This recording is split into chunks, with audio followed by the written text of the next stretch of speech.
Hey guys, माहौल जबरदस्त शानदार। आई होप सर आपकी पढ़ाई मस्त चल रही है, आपने अपना रिवीजन का प्लान बना दिया है एंड माहौल के साथ सर आपकी पढ़ाई चल रही है with full swing, full speed and full of confidence. और उस कॉन्फिडेंस को नेक्स्ट लेवल पे लाने के लिए सरकार ये आपके chapter wise revision lectures of indirect tax जो जीएसटी आपके सिलेबस में आता है सरकार, वो चैप्टर वाइज रिवीजन लेक्चर्स में आपके लिए ला रहा हूं सरकार। जो भी स्टूडेंट्स सीए में इंटरमीडिएट में हैं, all can use these lectures. And हाँ सर, जरूरी नहीं कि लेक्चर्स वही स्टूडेंट्स देखे जिन्होंने मेरे से लेक्चर लिए हैं।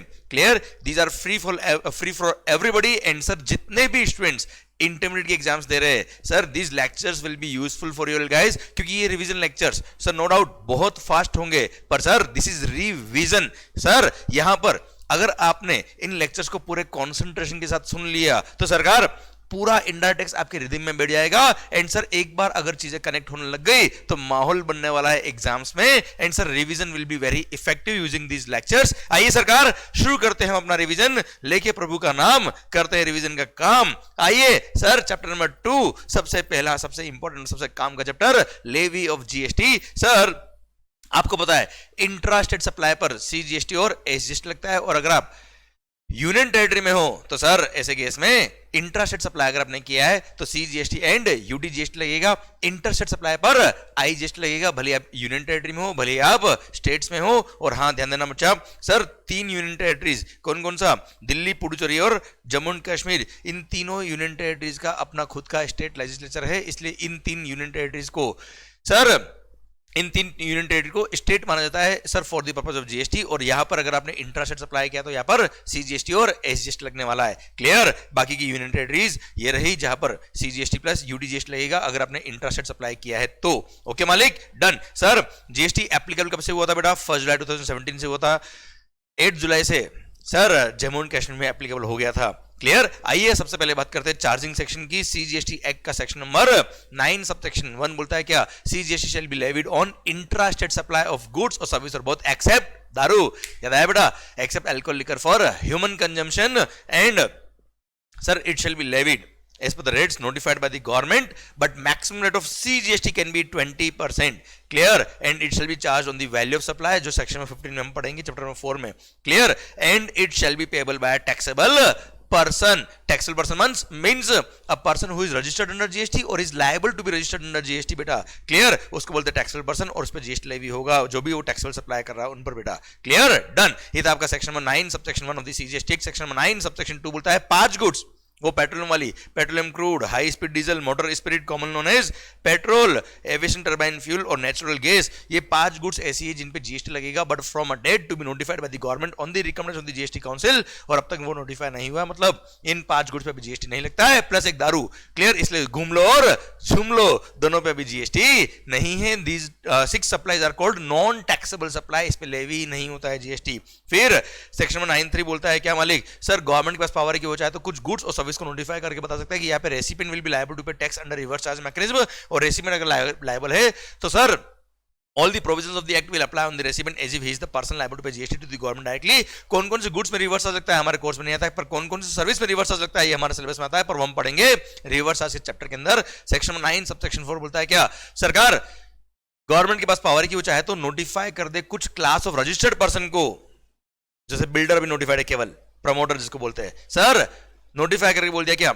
इस बिल्डर ने, प्रमोटर ने जो जीएसटी में रजिस्टर्ड है, उसने अगर किसी भी अनरजिस्टर्ड पर्सन से नोटिफाइड कैटेगरी ऑफ गुड्स और सर्विस परचेज अगर करी है तो रिवर्स चार्ज मैकेनिज्म में रेसिपिएंट जिसने खरीदा है गुड्स, कौन? बिल्डर, लायबल होगा टैक्स पे करने के लिए to the government directly under reverse charge mechanism, जैसे सीमेंट, कैपिटल गुड्स और अदर गुड्स, जो चैप्टर नंबर 7 में हम पढ़ेंगे बच्चों। क्लियर, फिर आता है क्या? सेक्शन नंबर 9 सबसेक्शन 5, ये आपके सिलेबस में पूरा सेक्शन नहीं आता, बस इंट्रोडक्शन आता है इसका। यह बोल दिया क्या? कुछ notified services, sir 4 services notified है, जैसे स्विगी, जोमेटो हो गया, ओला, उबर हो गया। सर ये सर्विसेज कुछ नोटिफाइड है, 4 सर्विसेज। ये अगर अपने इलेक्ट्रॉनिक कॉमर्स ऑपरेटर के थ्रू सप्लाई करी तो यहाँ पर electronic commerce operator will be treated as if ECO, electronic commerce operator is the supplier of such services, और ऐसे केस में सारे प्रोविजन ऑफ द एक्ट उस ईसीओ पे ही लगेंगे। Clear, done. I repeat sir, ये था आपका section number 9। Sir section 9 subsection 5 में सर्विसेज ही कवर है, क्लियर। और वहां पर नोटिफाइड सर्विसेज में ईसीओ के थ्रू अगर आपने सर्विसेज सप्लाई करी, सारी सर्विस नहीं केवल नोटिफाइड सर्विसेज, तो ईसीओ पे ही ये मानेंगे कि eco he supplier of service है और सारे प्रोविजन उस पर लगेंगे बच्चों, क्लियर, डन। ये आपका चार्जिंग सेक्शन सेक्शन 9 खत्म होता है। अब पर sir same section section number 5 दे रखा है आईजीएसटी एक्ट का। Section number 5 of the IGST act बोलता है क्या, इंटरस्टेट सप्लाई पे आईजीएसटी लगेगा and maximum rate of IGST will be 40%। बाकी प्रोविजन एकदम सेम है, 52, 53, 54, 55 सब कुछ सेम, बस वहां पे इंटरस्टेट लिखा हुआ है। प्लस एक बात और, सेक्शन नंबर 5 सबसेक्शन 1 के प्रोवाइजो में लिखा हुआ है क्या, इंपोर्ट ऑफ गुड्स पर, इंपोर्ट ऑफ गुड्स की बात कर रहा हूं, इंपोर्ट ऑफ गुड्स पे कस्टम लगता है बेटा, कस्टम के साथ में आईजीएसटी भी लगेगा। अगर कोई गुड्स आपने आउट ऑफ इंडिया से इंडिया में इंपोर्ट करी है तो along with the customs IGST will also be levied on import of such goods, clear. मैं गुड्स की बात कर रहा हूं बेटा, सर्विसेज में तो आईजीएसटी लगता है रिवर्स चार्ज मैकेनिज्म में, ओके सर। आइए बच्चों, ये था आपका section number 9 and section number 5 CGST act का और आईजीएसटी एक्ट का। अब सर इंट्रास्टेट हो या इंटरस्टेट हो, जीएसटी लेवी कब होता है, what is the taxable event under GST, the taxable event under GST is supply. Section number 7 ने डिफाइन किया सप्लाई को।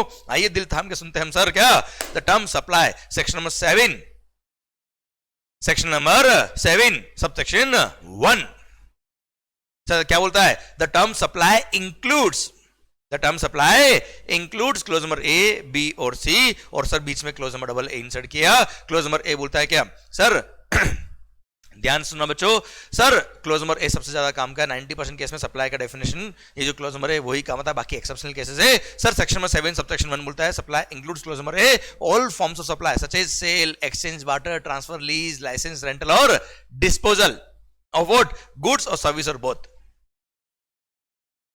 गुड्स और सर्विस और both when such supplies are made or agreed to be made by a person for a consideration in the course or furtherance of his business, तो supply है। I repeat, section number 7 subsection 1 clause number A बोलता है supply includes all forms of supply such as sale, exchange, barter, transfer, lease, license, rental or disposal of goods or service or both when such supplies are made or agreed to be made by a person for a consideration in the course or furtherance of business। अब इसके बारे में कुछ बातें और कर लेता मैं आपसे बच्चा। सर सबसे पहली बात, then बेटा it should be in the course or furtherance of business, clear, plus it should be for a consideration, clear। अब सर यहाँ पे सर कुछ बातें for a consideration, sir supply should be of goods or services, और ध्यान रखना बेटा goods और service की डेफिनेशन में शेयर्स नहीं आते, सिक्योरिटीज नहीं आता है, मनी नहीं आता है बेटा, क्लियर, ध्यान रखिएगा बात बेटा। गुड्स और सर्विसेज की डेफिनेशन में सर सिक्योरिटीज और मनी नहीं आता है, उसके अलावा सारी गुड्स और सर्विस आती है बेटा। अच्छा, इम्यूल प्रॉपर्टीज पर जीएसटी नहीं लगता है, आगे हम शेड्यूल नंबर 3 में पढ़ लेंगे, क्लियर। अब एक बात और, sir supply should be for a consideration, इसके लिए कुछ बातें थी। सर सप्लाई जो आपने किया है it should be for a consideration, मतलब intention should be to earn the consideration. Sir आपने जो सप्लाई किया है, सप्लाई किस वजह से किया है, that should be direct nexus, direct link between supply and consideration. Consideration के लिए काम किया तो सप्लाई है, अदरवाइज सप्लाई नहीं है। जैसे चैरिटेबल इंस्टीट्यूशन में आपने कोई डोनेशन दिया, और सर आपने जो डोनेशन दिया है आपको थैंक यू कहने के लिए, just to show their gratitude, उन्होंने सर अपने मंदिर में, चैरिटेबल ट्रस्ट में कहीं पे सर आपका नाम लिखा है कि साहब श्री श्री श्री श्रीमान XYZ पर्सन से हमको 10 लाख रुपए का डोनेशन रिसीव हुआ, we are very much thankful to them. होता है ना सर, कई बार रूम के बाहर लिखवा देते हैं, कई बार लिखवा देते हैं बाहर कहीं, क्लियर। तो वो आपका एडवर्टाइजमेंट सर्विस नहीं प्रोवाइड कर रहे सर आपको, इसलिए वो सप्लाई के स्कोप में नहीं आएगा, कोई जीएसटी नहीं लगेगा। They were not contractually bound to mention your name there at, clear. पर यही अगर आपके बिजनेस का कोई साइन बोर्ड या बिजनेस का प्रमोशन करने के लिए आपने उनको बोला होता अगर आप मेरे बिजनेस का बोर्ड यहां लगाओगे तो ऐसे केस में मैं 10 लाख रुपए डोनेशन दूंगा, तो सर ऐसे केस में अगर उन्होंने एग्री किया तो बिजनेस का प्रमोशन करने के लिए आपने 10 लाख रुपए दिए, तो सर यहाँ पे चैरिटेबल इंस्टीट्यूशन या वो जो भी स्कूल था, जो भी मंदिर मस्जिद वगैरह थे, they are providing advertisement services to you, clear. और वहां पे they are contractually bound to display your sign board, आपके बिजनेस का प्रमोशन करने के लिए वो बाउंड है, उसके लिए आप 10 लाख रुपए दे रहे हो, तो it is for a consideration, वो सप्लाई के स्कोप में आएगा और उस पर जीएसटी लगेगा, क्लियर। तो supply should be for a consideration, समझ में आ रहा बेटा। नेक्स्ट सर एक और सर्कुलर आया था, वो सर्कुलर भी बताया था मैं आपको। सर अगर मान लो मैं एक सर कौन हूं, आर्टिस्ट हूं, सर पेंटिंग बनाता हूं, पेंटिंग में क्या करता हूं सर, जब भी आर्ट एग्जीबिशन होता है वहां मैं एग्जीबिशन में के लिए भेजता हूं, तो सर जब मेरे यहां से मैंने पेंटिंग बना के वहां भेजी है, that is sale on approval basis, वहां पे एग्जीबिशन में लोग आएंगे, उनको पसंद आएगी तो खरीदेंगे, नहीं तो नहीं खरीदेंगे। तो ऐसे कैसे मेरे यहां से जब पेंटिंग जा रही है आर्ट गैलरी, तो सप्लाई है ही नहीं, because that is not for a consideration, clear. हाँ, वहां पे एग्जीबिशन में अगर पेंटिंग कोई बिकती है मान लो कोई पेंटिंग 10,000 रुपए में सेल करी मैंने, तो सर ऐसे केस में वो 10,000 रुपए का transaction is supply of goods. Clear, done. Otherwise वो सप्लाई नहीं है जब मेरे यहाँ से गैलरी में जा रहा है, कोई कंसिडरेशन नहीं आ रहा, तो बेटा क्लियर, डन। तो supply should be for a consideration, consideration में बी इन मनी में be in kind, plus it should be for it should be in the course और फर्दरेंस ऑफ बिजनेस। मतलब ये बेटा सर आपने सर जो activity करी है for a consideration it should be in the course और फर्दरेंस ऑफ बिजनेस। हाँ, बिजनेस के स्कोप में लिखा है क्या, जरूरी नहीं कि आपके पास बहुत रिपीटेटिव ट्रांजेक्शन हो, सर आप कंटिन्यूएशन में करते हो, आप सर डेली बेस पे करते हो, रूटीन बेस पे काम करते हो वाला, ऐसा जरूरी नहीं है। ओकेजनली भी कोई एक्टिविटी आपने अंडरटेक करी है फॉर अ कंसिडरेशन, तो वो भी sir in the course of furtherance of business में इसको के स्कोप में आएगी। जैसे मान लो मैं एक चार्टर्ड अकाउंटेंट हूं बेटा, सर मैंने कोई पेंटिंग बनाई है और साल में 4 पेंटिंग बनाता हूं, 2 पेंटिंग बनाता हूं, जितना मूड होता है वो सब बनाता हूं और पेंटिंग बेच देता हूं, ये मेरी साइड हॉबी बेटा, मेन का मेरा टीचिंग का है। क्लियर, तो भी वो पेंटिंग बना के बेच रहा हूं ना बेटा, इट इज सप्लाई, वो बिजनेस के स्कोप में आएगा, for a consideration in the course of furtherance of business के स्कोप में आएगा और जीएसटी लगेगा। पर यही अगर सर मैंने अपने घर पे कोई पुरानी पेंटिंग हैंग हो रही थी जो मेरे पापा लेके आए थे, अब साहब वो पेंटिंग मेरे को काम नहीं आ रही है, अब सर पैसों की जरूरत है, सर पैसा आ नहीं रहे, तो ऐसे कैसे मैं पुरानी ज्वेलरी या पुराने पेंटिंग मैंने बेच दी, जो मैंने बना के नहीं बेची बेटा, तो it is my personal goods, उसको अगर बेचा है तो it is not in the course of furtherance of business. Sir मैंने अगर अपने पुरानी ज्वेलरी बेच दी, घर की ज्वेलरी पर्सनल, तो sir it is not in the course of furtherance of business, भले वो फॉर कंसिडरेशन वो सप्लाई के स्कोप में नहीं आएगा। I hope you got the point बेटा, क्लियर। पर यही अगर कोई ज्वेलर अपनी दुकान से ज्वेलरी बेच रहा होता तो सप्लाई के स्कोप में आता। क्लियर, आओ मालिक सर, तो हो गया क्या, section number 7 subsection 1 clause number 1 खत्म। Sir supply should be for a consideration, it should be in the course of furtherance of business. दिल थाम के सुनिएगा सरकार, धीरे धीरे स्पीड बढ़ेगी, कंसंट्रेशन यहाँ होना चाहिए। ये लेक्चर्स को जिसने 2-3 बार सुन लिया है, दिमाग खराब माहौल बन जाने वाला है। क्लियर, आई होप समझ में आ रहा है आपको। Section number 7 subsection 1, section number 7 subsection 1 clause number double ए बोलता है क्या, अगर किसी अनइनकॉर्पोरेटेड एओपी बीओआई ने अपने मेंबर्स को कोई गुड्स या सर्विसेज सप्लाई करी है, या मेंबर्स ने अपने एओपी बीओआई को कोई गुड्स या सर्विसेज सप्लाई करी है फॉर अ कंसिडरेशन, तो वो सप्लाई होगा, उनको 2 सेपरेट पर्सन माना जाएगा। किसी भी कोर्ट ने, किसी भी जजमेंट में, किसी भी ऑर्डर में, किसी भी कानून में कुछ भी लिखा हो, वी डोंट केयर सर। इसलिए क्लब हो, सोसाइटी हो, सर आपने देखा होगा गोकुलधाम हाउसिंग सोसाइटी, क्लियर, उसने अपने मेंबर से मेंबरशिप फी ली है for maintenance of the society etcetera, वो सब सप्लाई के स्कोप में आता है, जीएसटी लगेगा बेटा। क्लियर, वो बात अलग है, हाउसिंग सोसाइटी के केस में 7500 पर मेंबर पर मंथ तक का मेंबरशिप फी है, तो सर उस अमाउंट पे जीएसटी नहीं लगता है, वो एक एग्जम्पशन दिया है, अलग बात है, पर सर वो सप्लाई के स्कोप में आता है। Point is that, clear, done. तो सर किसी भी एओपी बीओआई ने अपने मेंबर को कोई गुड सप्लाई किया तो सप्लाई ऑफ गुड्स होगा। मेंबर्स ने या कोई सर्विसेज सप्लाई करी है एओपी बीओआई ने क्लब को, अपने मेंबर्स को, तो सप्लाई ऑफ सर्विस होगा। और यही अगर मेंबर्स ने क्लब को सर्विसेज दी तो सप्लाई ऑफ सर्विस होगा, क्लब को गुड्स सप्लाई किया तो सप्लाई ऑफ गुड्स होगा, या मेंबर्स ने आपस में कोई ट्रांजैक्शन किया तो वो सप्लाई के स्कोप में आएगा। If it is for a consideration, दिमाग खराब करने की जरूरत नहीं है। आइए सर सेक्शन नंबर 7, अच्छा उसके रिगार्डिंग ये एक सर्कुलर भी था, वो भी बताता था बेटा मैं, अगर कोई ज्वाइंट वेंचर कोई क्लब है अपने मेंबर से कोई मेंबरशिप फी लिए तो सप्लाई ऑफ सर्विस होगा बच्चा। अच्छा, जब भी कोई ज्वाइंट वेंचर या क्लब अपने मेंबर से कोई कंट्रीब्यूशन मंगाता है, शेयर ऑफ एक्सपेंडिचर, तो उसको बोलते हैं कैश कॉल। अगर कैश कॉल रेवेन्यू नेचर है तो सप्लाई के स्कोप में आएगा। अगर कैश कॉल कैपिटल कंट्रीब्यूशन है, जैसे 10 करोड़ रुपए हमको दो, हम एक बड़ा प्रोजेक्ट लेके आएंगे साहब, तो वो आपने कैपिटल कंट्रीब्यूशन किया तो that's a pure transaction money, that is not membership fee, that is not a supply service, उस पे कोई जीएसटी नहीं लगेगा। अब sir section number 7 subsection 1 clause number B बोलता है क्या, सरकार आपने कोई सर्विस अगर इंपोर्ट करी, मैं सर्विस की बात कर रहा हूं, import of services for a consideration, consideration के लिए आपने कोई सर्विसेज इंपोर्ट करी है, सर कंसिडरेशन पे किया और सर्विस इंपोर्ट करी है, whether it is in the course of furtherance of your business और नॉट, उससे कोई कंसर्न नहीं है। मतलब सर आपने netflix.com का सब्सक्रिप्शन लिया, clear sir, for a consideration लिया बेटा, आपने पेड सब्सक्रिप्शन लिया बेटा, तो ऐसे केस में सप्लाई के स्कोप में आएगा, भले वो in the course of furtherance of business में आपके था या नहीं था, उससे कंसर्न नहीं है। Clear, done. अब sir section number 7 subsection 1 clause number C बोलता है मालिक क्या, कोई बात नहीं, अगर कंसिडरेशन भी नहीं है तो भी वो सप्लाई के स्कोप में आएगा। जो भी ट्रांजेक्शन शेड्यूल नंबर 1 में कवर है, शेड्यूल नंबर 1 में एट प्रेजेंट 4 पैराज कवर है, 4 पैराज में लिखा हुआ है क्या, ये चारों एक्टिविटीज, ये चारों पैराग्राफ जो कवर है, वहां बोल दिया मालिक क्या कि ये 4 एक्टिविटीज, ये 4 पैरा में जो भी एक्टिविटीज लिखी है ये सप्लाई होगा even if it is without consideration. Schedule number 1 para number 1 बोलता है क्या, सर परमानेंट ट्रांसफर और disposal of the asset of the business where ITC has been availed.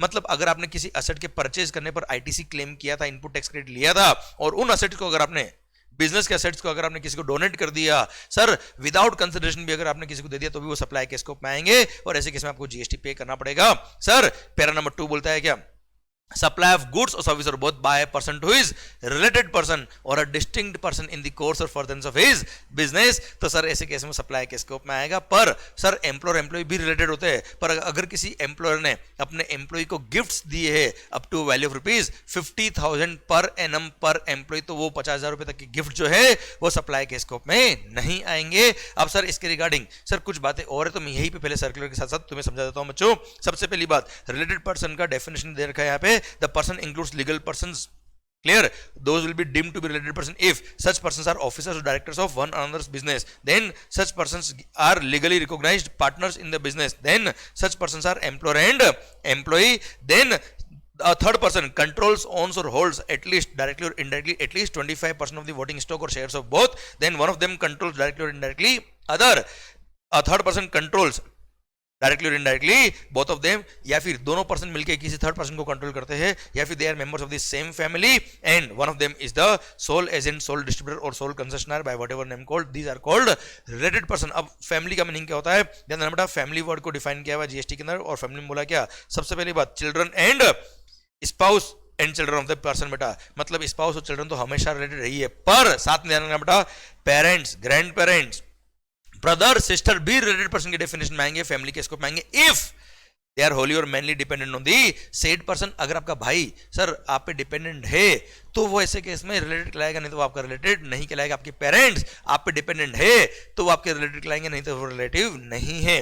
Clear, then ना for the purpose of GST. Okay, अब sir बात आती है क्या सर डिस्टिंक्ट पर्सन की। सर अगर सेम पेन नंबर पे मल्टीपल रजिस्ट्रेशन नंबर ले रखे हैं तो वो सारे रजिस्ट्रेशन नंबर आपस में क्या कहलाते हैं, डिस्टिंक्ट पर्सन कहलाते हैं। अच्छा मेरी एक ब्रांच महाराष्ट्र में, दूसरी ब्रांच गुजरात में है और मैं जीएसटी में रजिस्टर्ड, तो डेफिनेटली दोनों ब्रांच का सेपरेट नंबर होगा ही होगा, दोनों पर्सन डिस्टिंक्ट पर्सन कहलाएंगे। पर अगर मेरा महाराष्ट्र में मल्टीपल ब्रांच है तो मैं चाहूं तो सर किसी भी एक प्लेस को principal place of business declare कर दूं और बाकी को मैं additional places of business declare कर सकता हूं। पर सर मैं चाहूं तो कुछ प्लेस के लिए सेपरेट रजिस्ट्रेशन नंबर भी ले सकता हूं, with in the same state है तो भी, भले डिफरेंट बिजनेस नहीं है सेम बिजनेस तो भी ले सकता हूं रजिस्ट्रेशन नंबर दूसरा।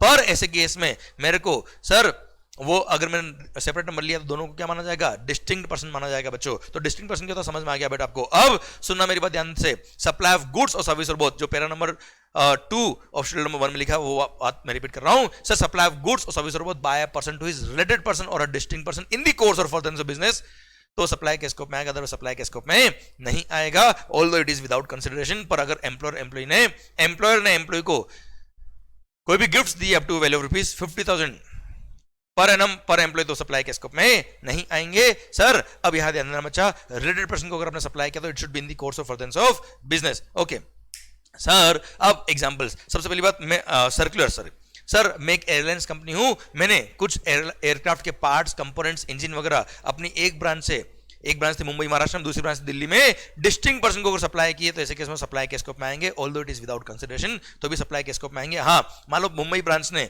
वो एयरक्राफ्ट के पार्ट, कंपोनेंट, इंजन किसी एक पर्सन से परचेज किया, परचेज पे जीएसटी पे किया, अब वो डिस्टिंक्ट पर्सन को ट्रांसफर कर रहा है तो वो सप्लाई के स्कोप में आ रहा। तो सर परचेज पे जीएसटी पे किया, वापस सप्लाई के स्कोप में आ रहा, जीएसटी लग रहा, तो परचेज पे जो जीएसटी पे किया उसका आईटीसी मिल जाएगा, कोई तकलीफ वाली बात नहीं है। सेकंड, जब यहां से मैंने डिस्टिंक्ट पर्सन ने अपने एक ब्रांच से दूसरे डिस्टिंक्ट पर्सन को जब गुड्स भेजे होंगे तब किसी मोड ऑफ कन्वेंस को यूज किया होगा, जैसे ट्रक को यूज किया होगा, एयरक्राफ्ट को यूज किया होगा, रेलवे को यूज किया होगा सर, या कार को यूज किया होगा, तो क्या कार सप्लाई होगी क्या ट्रक सप्लाई किया, तो सर नहीं हुआ है, तो मोड ऑफ कन्वेंस सप्लाई नहीं होता है बेटा। उसमें जो गुड्स रख के आपने वहां भेजे वो सप्लाई हुए, क्योंकि ट्रक तो वापस गुड्स अनलोड करके वापस आएगी ना यार। हाँ ट्रक भी परमानेंट भेज दी होती, या एयरक्राफ्ट वगैरह मोड ऑफ कन्वेंस जो था वो भी परमानेंट भेज दिया होता तो सप्लाई के स्कोप में आता, अदरवाइज सप्लाई के स्कोप में नहीं आता। अच्छा हाँ, जो ट्रक मेरी मुंबई ब्रांच से दिल्ली ब्रांच गई थी, वो दिल्ली ब्रांच वाले ने उस ट्रक का रिपेयरिंग किया और वो ट्रक मेरे पास वापस आई, तो repairing service, supply of service के स्कोप में आएगा, जो डिस्टिंक्ट पर्सन ने मेरी वाली गुड्स पे सप्लाई किया है। Clear, done. सेम वे अगर मान लो interstate movement of rigs, tools, spare parts, मतलब मान लो मैं रिपेयरिंग का काम करता हूं, मेरे बहुत बड़ा रिपेयरिंग का बिजनेस है सर, बड़े बड़े प्लांट का रिपेयरिंग करता हूं, तो sir repairing machines on the wheel, मतलब मैंने क्या किया है, एक ट्रक बना रखी जिसपे सारी मशीन्स वगैरह को इंस्टॉल किया हुआ, स्पेयर पार्ट्स, टूल्स, रिपेयरिंग की मशीन्स, सर ये सब मैंने इंस्टॉल करी हुई। जब भी कस्टमर का ऑर्डर आता है, पूरा वो मशीन लेके, पूरा ट्रक लेके मैं उसके प्लांट पहुंच जाता हूं, वहां रिपेयरिंग कर लेता हूं बेटा मैं। क्लियर, वो सप्लाई सर्विस के स्कोप में आता। पर यही ऑर्डर मान लो दिल्ली ब्रांच के पास वो ट्रक नहीं थी और सर मुंबई ब्रांच में ट्रक थी, दिल्ली ब्रांच से मुंबई ब्रांच को बोला साहब एक ट्रक 3 दिन के लिए भेज दो, तो हमने वहां ट्रक भेज दिया along the repairing machine tools वगैरह सब कुछ, तो क्या वो ट्रक का ट्रक सप्लाई हो गया क्या? नहीं, वो तो 2 दिन के लिए गया, 4 दिन के लिए गया, थोड़े दिन के लिए गया बेटा, सप्लाई के स्कोप में नहीं आएगा। हाँ, पर जो कंज्यूमेबल्स उसके पास है, उस ट्रक पे जो कंज्यूमेबल्स थे जो कंज्यूम हो जाएंगे ड्यूरिंग रिपेयरिंग और वापस से नहीं आएंगे, केवल कंज्यूमेबल सप्लाई के स्कोप में आएंगे जो वापस से नहीं आने वाले हैं। क्लियर? अदरवाइज सारी गुड्स वगैरह वापस आने वाली तो सप्लाई के स्कोप में नहीं आएंगे। क्लियर? Done sir. अब पैरा नंबर 3 बोलता है क्या? Supply of goods by principal to his agent where agent undertake to supply the goods on behalf of principal, and sir vice versa supply of goods by agent to the principal where agent undertake to receive the goods on behalf of principal. मैं example देता हूं with circular. अब सरकार principal क्या से agent क्या goods आ रहा है, जहां पे agent is undertaking to supply the goods on behalf of principal. इसका मीनिंग क्या है सर? जब प्रिंसिपल क्या से एजेंट क्या गुड्स जाएंगे उसको सप्लाई के स्कोप में मान लेंगे। अगर जब एजेंट कस्टमर को गुड्स दे रहा है तो वो खुद के नाम का बिल इश्यू कर रहा है, if the agent is issuing the invoice in his own name, तो ऐसे कैसे मान लेंगे कि एजेंट ने कस्टमर को सप्लाई किया, तो प्रिंसिपल क्या से एजेंट क्या जब जा रहा है तो मान लेंगे कि प्रिंसिपल ने एजेंट को बेच दिया, वो जीएसटी बिल इश्यू करेगा, जीएसटी लगाएगा जिसका इनपुट टैक्स क्रेडिट एजेंट लेगा, और जब वो सप्लाई करेगा कस्टमर को तब उसका आईटीसी यूज कर लेगा बच्चों। हाँ है ना भाई? डन। पर अगर वो जो एजेंट है वो जब कस्टमर को गुड्स बेचता था वो खुद के नाम का बिल इशू नहीं करता, वो प्रिंसिपल के नाम का ही बिल इशू कर रहा है, तो ऐसे केस में प्रिंसिपल नहीं डायरेक्ट कस्टमर को बेचा ऐसा माना जाएगा, तो प्रिंसिपल क्या से एजेंट क्या गुड्स आ रहा तो वो सप्लाई के स्कोप में नहीं आएगा। क्लियर? डन। अब सरकार ध्यान देना बच्चा, सर सेम वे अगर एजेंट क्या से प्रिंसिपल क्या गुड्स आ रहा है जहां पर agent is undertaking to receive the goods on behalf of principal, तो सर अगर मान लो मैंने किसी एजेंट को अपना परचेसिंग एजेंट अपॉइंट किया है, मेरे इनपुट्स कैपिटल गुड्स वगैरह वो परचेस करता है हमारे बिहाफ पर, तब जब सप्लायर से वो खरीदता है माल, तब सप्लायर जो बिल इशू कर रहा है वो अगर एजेंट के नाम पे बिल इशू कर रहा है तो ये माना जाएगा कि एक तरह से एजेंट ने गुड्स खरीदा है उस थर्ड पर्सन से, और एजेंट क्या से जब प्रिंसिपल क्या पे गुड्स आएगा तो मान लेंगे कि एजेंट से प्रिंसिपल ने गुड्स खरीदा है, एक्चुअली वो खरीदा नहीं पर ये माना जाएगा for the purpose of GST को सप्लाई हुआ है, और एजेंट जब बिल लिखेगा, एजेंट कैसे जब गुड्स निकलेगा प्रिंसिपल क्या है के लिए वो सप्लाई के स्कोप में आ जाएगा, और परचेज जो जीएसटी पे किया एजेंट ने उसका क्रेडिट उसको मिल जाएगा, और सेल मान के बिल इशू करेगा जिसकी बेस पे क्रेडिट प्रिंसिपल को मिलेगा अगर वो एलिजिबल है तो बेटा।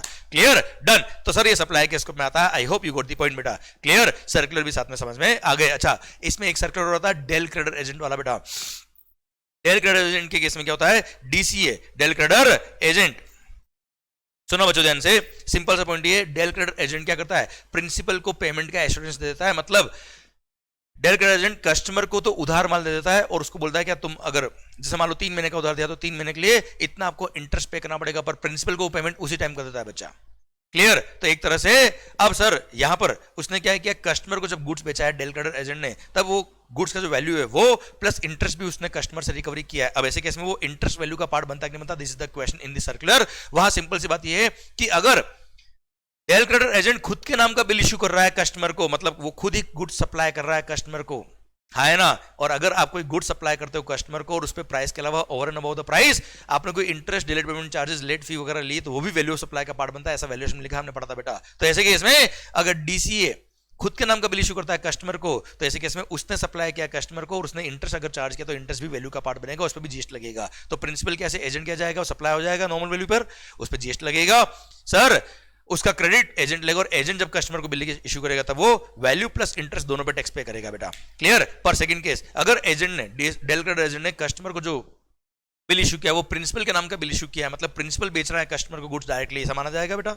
भले गुड्स पहले गया डीसी के पास और फिर गया कस्टमर के पास, पर सिंस प्रिंसिपल के नाम का बिल इशू हो रहा है मतलब प्रिंसिपल ने गुड्स बेचा किसको, कस्टमर को, तो ऐसे केस में अब डेल क्रेडिटर एजेंट कस्टमर को क्या कर रहा है, 3 महीने का उधार दे रहा है, पर प्रिंसिपल को तो पेमेंट वो उसी टाइम कर देता है। तो ऐसे केस में ये माना जाएगा कि इस डेल क्रेडिटर एजेंट ने कस्टमर को लोन दिया है, और लोन देने पे क्योंकि वो सप्लायर नहीं है इस केस में, सप्लायर तो प्रिंसिपल था, तो ऐसे केस में उसने लोन दिया है कस्टमर को, और लोन के लिए अगर आपको इंटरेस्ट रिसीव होता है तो हमने मेगा एग्जाम्पशन पढ़ा हुआ है सर, इंटरेस्ट पे जीएसटी एग्जम्प्ट है, कोई जीएसटी पे करने की जरूरत नहीं है। यहाँ पे प्रिंसिपल ने जो बिल लिखा है डायरेक्ट कस्टमर को, वो प्रिंसिपल अपनी वैल्यू सप्लाई जो होगा उस पर जीएसटी पे करेगा, एजेंट पे कोई लायबिलिटी नहीं आएगी, केवल एजेंट जो अपने कमीशन का बिल लिखेगा प्रिंसिपल को उस पर जीएसटी वो पे करेगा, अदरवाइज उसने जो कस्टमर से इंटरेस्ट रिकवरी किया है उस पर कोई जीएसटी नहीं लगेगा क्योंकि एक तरह से लोन दिया उसने केवल। क्लियर? डन सरकार, ये हो गया आपका पैरा नंबर 3 भी खत्म। पैरा नंबर 4 बोलता है import of services from your related person, import of service by a person, भले वो रजिस्टर्ड हो या ना हो, सर इंपोर्ट करिए services by a person from his related person और a distinct establishment located outside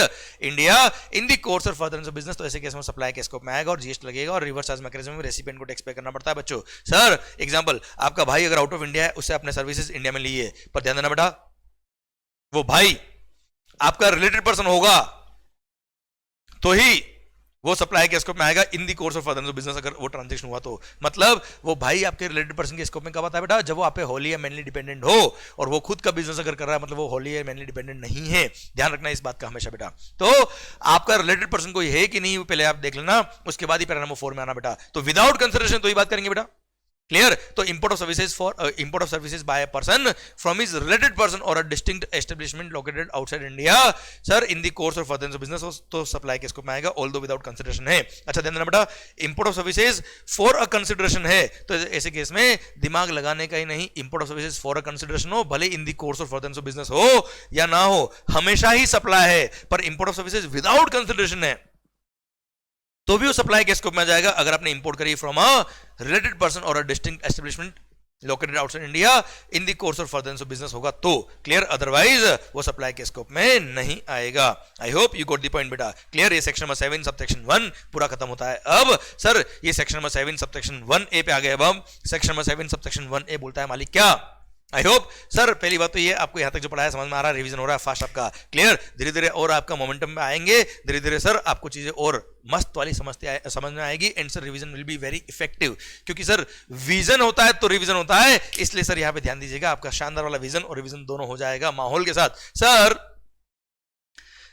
section number 7 subsection 1 बोलता है कि जो भी transaction as per section number 7 subsection 1 supply है, उन ट्रांजेक्शन में अगर कोई झगड़ा है कि ये सप्लाई ऑफ गुड्स है कि सप्लाई ऑफ सर्विस है, तो शेड्यूल नंबर 2 देख लीजिएगा। और शेड्यूल नंबर 2 में सर 8% देयर आर 6 पैराज, पहले 7 थे उसको एक को काट दिया, 6 पैराज बचे, और 6 पैराज में बोल दिया क्या सर, डिफाइन कर दिया जहां पे झगड़े थे कि ये सप्लाई ऑफ गुड्स है कि सप्लाई ऑफ सर्विस है, डिफाइन करके बोल दिया ये सप्लाई ऑफ गुड्स है सप्लाई ऑफ सर्विस है, दिमाग खराब मत करना। सर पैरा नंबर 1 बोलता है क्या, transfer of what. Sir first अगर किसी गुड्स का ओनरशिप आपने ट्रांसफर किया है, transfer of title in the goods, तो सप्लाई ऑफ गुड्स है। पर अगर आपने किसी गुड्स को किसी को किराए पे दिया है, राइट इन यूज दिया है, sir without transfer of title in goods, तो ऐसे केस में सप्लाई ऑफ सर्विस कहलाएगा। अच्छा यहां पर राइट इन यूज ट्रांसफर किया, अगर आपने राइट टू यूज भी ट्रांसफर किया होता तो सर पैरा नंबर 5 में सर यहां लिखा है, अगर आपने किसी गुड्स का राइट टू यूज मतलब इफेक्टिव कंट्रोल पोजीशन ट्रांसफर कर दिया, जैसे फाइनेंस लीज ऊपर वाला एग्जांपल में था, राइट इन यूज मतलब ऑपरेटिंग लीज, यहां है फाइनेंस लीज। सर दोनों ही केस में दिमाग लगाने की जरूरत नहीं, आपको वो डेप्थ में जाने की जरूरत नहीं, दोनों ही क्या सप्लाई ऑफ सर्विस है, क्योंकि यहां ओनरशिप ट्रांसफर नहीं हो रहा है, टेम्पररी गुड्स आ रहा है बेटा, क्लियर। पर अगर आपने किसी गुड्स को हायर परचेज पे दिया है, सर जहां पे इंस्टॉलमेंट बेस पे आप गुड्स दे रहे हो, जहां पे sir ownership shall pass on a future date upon payment of all the instalment, तो ऐसे केस में वो सप्लाई ऑफ गुड्स कहलाएगा, clear done. Para second para कहता है लैंड एंड बिल्डिंग, अगर आपने कोई लैंड या बिल्डिंग रेंट पे दी, लीज पे दी, लाइसेंस पे दी, राइट टू ऑक्यूपाई दिया, टेनेंसी प्रीमियम चार्ज किया है, सर ये सब सप्लाई ऑफ सर्विस के स्कोप में आएगा और इस पे जीएसटी लगेगा। अच्छा टेनेंसी प्रीमियम के लिए एक सर्कुलर दे रखा, वो भी मैं तुम्हें साथ में बताता था बच्चा मैं।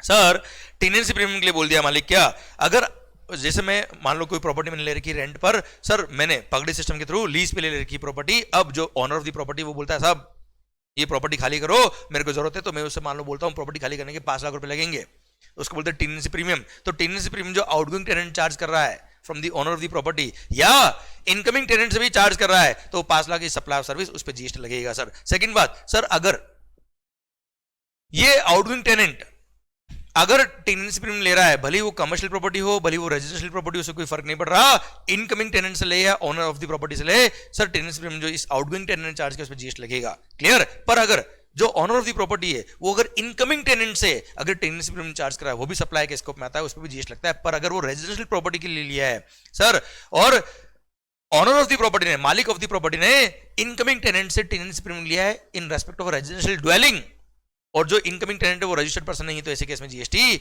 नहीं लगेगा उस पोर्शन पे जो रेजिडेंशियल प्रीमाइसेस के लिए लिया है बेटा। पर कमर्शियल प्रीमाइसेस के लिए लिया होता तो हमेशा जीएसटी लगता है बच्चों, क्लियर। ये था आपका टेनेंसी प्रीमियम की बात। आइए मालिक सर अब बात करता हूं क्या, सर ट्रीटमेंट प्रोसेस, अगर आपने कोई गुड्स किसी और की गुड्स पे कोई प्रोसेस किया है, कोई ट्रीटमेंट किया, तो ऐसे केस में वो जॉब वर्क सर्विसेज है, सर रिपेयरिंग सर्विस वगैरह सप्लाई सर्विस के स्कोप में आएगा। ट्रांसफर ऑफ बिजनेस एसेट, अगर मैंने अपने बिजनेस के सारे एसेट किसी को ट्रांसफर कर दिया है, कुछ एसेट बिजनेस के किसी और को ट्रांसफर कर दिया, तो वो भी सप्लाई ऑफ गुड्स है, क्लियर। अब सर अगर मैंने कोई गुड्स अपने बिजनेस के गुड्स किसी और पर्सन को अपने पर्सनल यूज के लिए मैंने यूज करने के लिए दे दिए, या सर ऐसी किसी पर्पस के लिए दी है जो other than for the purpose of business बेटा, जैसे मैंने अपने एम्प्लॉइज को अपनी बिजनेस की कार दे दी यूज करने के लिए, तो सप्लाई ऑफ सर्विस की टेम्पररी दिया बेटा, clear, other than for the purpose of business था इसलिए बच्चों। नेक्स्ट अगर मान लो कोई जीएसटी में रजिस्टर्ड पर्सन है वो अपना रजिस्ट्रेशन क्या कराता है बेटा, कैंसिल करा देता है। He ceases to be taxable person, तो जितने भी गुड्स उसने परचेज किए थे, जिसके परचेज में उसने आईटीसी लिया था, वो सारे गुड्स उसने खुद ने खुद को सप्लाई कर लिए, मान लिया जाएगा वो सप्लाई ऑफ गुड्स के स्कोप में आएगा।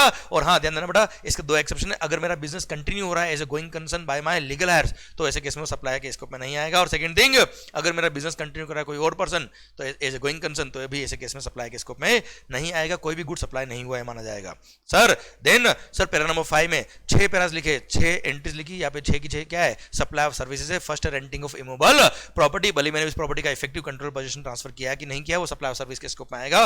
Second, construction of a complex, याद आया बेटा आपको, construction of a complex building, civil structure और a part there of comma, including a complex और building intended for sale to a buyer wholly or partly except where the entire consideration is received after issuance of completion certificate by the competent authority or its first occupation whichever is earlier। मैं guarantees कह रहा हूं, जिस speed से मैंने line बोली है वो शायद जिसने भी लेक्चर अपने देखे थे एक एक वर्ड आपको पंच किया होगा विद द कोमा ऑल्सो, हाँ है ना। पर वापस बोलता बच्चों में एग्जाम्पल, इसका एग्जाम्पल साथ समझाता हूं, ध्यान देना बच्चों। सर मान लो कोई बिल्डर है जो बिल्डिंग बना रहा है जिसमें 100 फ्लैट है बेटा, अब 100 फ्लैट में से 70 फ्लैट बुक हो गए before grant of completion certificate by the competent authority या फिर it's first occupation whichever is earlier. तो सर 70 फ्लैट जो बुक हो गए वो 70 फ्लैट सप्लाई ऑफ सर्विस के स्कोप में आएंगे, पर 30 फ्लैट्स जो बुक नहीं हुए, जिसका 1 रुपया भी अंडर कंस्ट्रक्शन रिसीव नहीं हुआ है, जिसका 1 रुपया भी before grant of completion certificate receive नहीं हुआ है, सर पूरा का पूरा पैसा बाद में ही रिसीव हुआ है, तो ऐसे केस में वो सेल ऑफ इम्यूल प्रॉपर्टी कहलाता है और वो सप्लाई के स्कोप में नहीं आता है। That is neither supply of goods not supply of service. तो 70 फ्लैट जो बुक हो गए वो सप्लाई के स्कोप में आएंगे, 30 फ्लैट सप्लाई के स्कोप में नहीं आएंगे। अच्छा, flat was just an example, sir यहाँ पे फ्लैट की जगह कमर्शियल ऑफिस भी हो सकता है, कमर्शियल शॉप भी हो सकता है, शॉपिंग मॉल भी हो सकता है बच्चों, क्लियर। अच्छा एक बात और ध्यान देना बच्चों, सर 70 फ्लैट जो बुक हुए, मान लो हर एक फ्लैट 1 करोड़ रुपए का था, उस 1 करोड़ में से मान लो 1 रुपया आपको पहले रिसीव हो गया, बाकी का सर पूरा पेमेंट बाद में आया, कोई फर्क नहीं पड़ता। 1 रुपया भी अगर पहले रिसीव हो गया है अंडर कंस्ट्रक्शन, तो पूरा फ्लैट मतलब पूरा 1 crore is the value of supply और पूरे 1 crore is leviable to GST. हाँ टैक्स लगेगा, आज अभी 1 रुपए पे लगेगा, फिर जैसे जैसे पैसा आएगा कंटिन्यू सप्लाई सर्विस है वैसे वैसे टैक्स पे करना पड़ेगा, और बाकी पैसा जब बाद में आएगा बाकी का पैसे पे बाद में टैक्स लगेगा, पर लगेगा पूरे 1 करोड़ पे बेटा, क्लियर डन। पर 1 रुपए भी अगर पहले रिसीव नहीं होता तो किसी में भी जीएसटी नहीं लगता। जितने फ्लैट बाद में सेल हुए वो सेल ऑफ इम्यूल बॉडी में आएंगे, उस पर कोई जीएसटी नहीं लगेगा। अब कॉम्पिटेंट अथॉरिटी कौन है, कंप्लीशन सर्टिफिकेट कौन दे सकता है, सर ये हर लोकल एरियाज में, सर वहां के लोकल लॉज में लिखा होता है कि अगर वहां पे लोकल लॉ में लिख दिया कि ये गवर्नमेंट अथॉरिटी ही competent authority to issue the completion certificate, तो वो लोकल अथॉरिटी ही क्या कहलाएगी, वो गवर्नमेंट अथॉरिटी ही क्या कहलाएगी, competent authority to issue the completion certificate. पर अगर आपके लोकल या म्युनिसिपल लॉ में ऐसा कोई रिक्वायरमेंट नहीं है तो इन 3 में से किसी भी एक का सर्टिफिकेट लेना। कौन कौन, रजिस्टर्ड आर्किटेक्ट, चार्टर्ड इंजीनियर और licensed surveyor of that area, clear sir. और 70 फ्लैट जो बुक हुए या 70 ऑफिसेज जो बुक हुए इन अ कमर्शियल मॉल, वो सप्लाई ऑफ सर्विस के स्कोप में आएंगे। आए मालिक sir copyright, patent, trademark etcetera, temporary transfer और permitting the use of intellectual property right, supply of service. Then मैंने आपके लिए सॉफ्टवेयर बनाया, डिजाइन किया, एनहांस किया, अपग्रेड किया, इंप्लीमेंट किया, सर वो सब कस्टमाइज सॉफ्टवेयर बेटा, तो ऐसे केस में सप्लाई ऑफ सर्विस के स्कोप में आएगा। देन सर कुछ नहीं करने के पैसे मिल रहे, जैसे non compete agreement, agreeing to obligation to refrain from an act to tolerate an act और अ सिचुएशन और to do an act is a supply of service, clear done. और लास्ट में आपसे ऑलरेडी बात कर चुका हूं बच्चों, sir right to use any goods for any purpose, जैसे फाइनेंशियली सप्लाई ऑफ सर्विस। आइए पैरा नंबर 6 में 2 पैरा है बेटा, वर्क्स कॉन्ट्रैक्ट और रेस्टोरेंट दोनों क्या सप्लाई ऑफ सर्विस है। वर्क्स कॉन्ट्रैक्ट सर्विस के केस में अगर आप कोई इम्यूल प्रॉपर्टी बना रहे हो या उसका इरेक्शन कर रहे हो, कमीशनिंग कर रहे हो, रिपेयरिंग मेंटेनेंस कर रहे हो, जिसमें मटेरियल भी इन्वॉल्व है एंड लेबर भी इन्वॉल्व है, it is relating to immovable body, तो उसको बोलते हैं क्या, वर्क्स कॉन्ट्रैक्ट। सिंस ये composite supply of goods service है, इसको सप्लाई ऑफ सर्विस के स्कोप में डाला गया, इस पे जीएसटी लगेगा as a supply of service. And sir restaurant service और आउटडोर कैटरिंग सर्विस, जिसमें फूड भी होता है और फूड बनाने की सर्विस भी होती है बेटा, अब भले वो होम डिलीवरी दे रहा है बेटा, वो सप्लाई ऑफ सर्विस के स्कोप में आएगा। और रेस्टोरेंट सर्विस और outdoor catering service supply of service होती है बच्चा, clear. Para number 7 AOP BO और उसके मेंबर्स ने आपस में ट्रांजैक्शन किया, उसके लिए था बेटा, पर यहाँ पे वैसे भी इसको हटा के सेक्शन नंबर 7 सबसेक्शन 1 में ही इंसर्ट कर डाला, इसलिए यहाँ पे हटा दिया बेटा इसको। देन आइए कुछ सर्कुलर, अगर आपने कोई गुड्स लीज पे इंपोर्ट करी है, मतलब रेंट पे इंपोर्ट करी है, तो अगेन वो सप्लाई ऑफ सर्विस के स्कोप में आएगा। और खास बात सर कस्टम्स के अंदर ये बोल रखा है क्या, इंपोर्ट ऑफ गुड्स पे कस्टम लगता है बड़ा, पर ये टेम्पररी गुड्स आ रही है लीज पर, रेंटिंग पर, तो सर इस पे कस्टम एग्जाम कर रखा है, कस्टम पे करने की जरूरत नहीं। वैसे कस्टम आपके सिलेबस में नहीं आता, पर जस्ट नॉलेज के लिए बताया मैंने आपको। पर अगर कोई गुड्स लीज पे इंपोर्ट किया तो सप्लाई ऑफ सर्विस के स्कोप में आएगा, इंपोर्ट ऑफ सर्विस से जीएसटी लगेगा सब, क्लियर। आइए सेक्शन नंबर 7 सबसेक्शन 2 की तरफ बढ़ते हैं हम। सेक्शन नंबर 7 सबसेक्शन 2 बोलता है क्या, following transactions following activities are neither supply of goods nor supply of service, कोई जीएसटी की बात आएगी नहीं साहब, क्लियर। और सर यहां पर सर क्लोज नंबर ए और क्लोज नंबर बी दे रखा है। क्लोज नंबर ए बोलता है क्या, सर वो सारे transactions which are covered in schedule number 3 of the CGST act are neither supply of goods nor supply of service. Sir उसके sir actually there are 8 paras पर उसमें 6 पैरा ही आपके course में था, मैं 6 की बात ही कर रहा हूं आपसे बेटा। First, supply of service by an employee to the employer in the course of और in relation to his employment, तो सप्लाई ऑफ सर्विस होगा बेटा। पर ध्यान देना बेटा, in the capacity of employment in relation to his employment होगा तो ही वो सप्लाई नहीं होगा। मान लो सर आपने इन एनी अदर कैपेसिटी अपने एम्प्लॉयर को सर्विस दी है, इस पर एम्प्लॉयमेंट कॉन्ट्रैक्ट नहीं दी बेटा, तो ऐसे केस में सप्लाई के स्कोप में आएगा। एक और एग्जांपल था मसला डायरेक्टर। सर अगर आप मान लो किसी कंपनी के डायरेक्टर हो और सर आप उस कंपनी के एम्प्लॉय भी हो, जैसे होल टाइम डायरेक्टर बेटा, तो sir in the capacity of employment जो भी पैसा मिल रहा है, सैलरी मिल रहा है, जिसपे सैलरी वाला टीडीएस कट रहा है, सर उस पर कोई जीएसटी नहीं लगेगा। सर ये सर्कुलर भी दे रखा है बेटा आपको, है ना भाई। पर आपको पता है सैलरी पे टीडीएस करता है अंडर सेक्शन 192। पर अगर मान लो आप किसी कंपनी के डायरेक्टर हो सर और आपको इन दी कैपेसिटी ऑफ डायरेक्टर कोई पैसा मिल रहा है जिसपे प्रोफेशनल फी का 194 जे का टीडीएस कट रहा है, तो ऐसे केस में सर सिंस वो प्रोफेशनल सर्विसेज है by director to the company, तो ऐसे केस में in the course of employment नहीं है, in the capacity of employ नहीं है, तो जो प्रोफेशनल फी मिल रही है in the capacity of director उस पर जीएसटी लगता है, वो सप्लाई के स्कोप में आएगा।